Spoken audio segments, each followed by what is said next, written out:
navigation. So any vessel 100 meters or more in length, or a vessel with a foreign flag wishing to make its port here in Galveston, has to have a U.S. pilot or a U.S. captain, same thing, that brings it in and out of port. For example, when the cruise ships come in and out of here, the tankers, the freighters, whatever it may be, it is not the ship's captain that will drive these ships in and out of here. It's a local captain called a pilot that will drive the ships in, then back out to about 3 or 4 miles offshore. Then one of these pilot boats will go alongside the ship while it's moving, take the pilot off, bring them right back here to Galveston, and that's when the ship's captain is going to be in charge. It's like valet parking for big ships.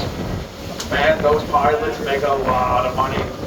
So they were short on pilot boat captains for a while, so I volunteered myself to drive one. And one of the pilots left his pay stub on board, so of course I had to look. After taxes, after his 401k, his take home for the month was almost $65,000 for the month. Yeah, they do really, really well.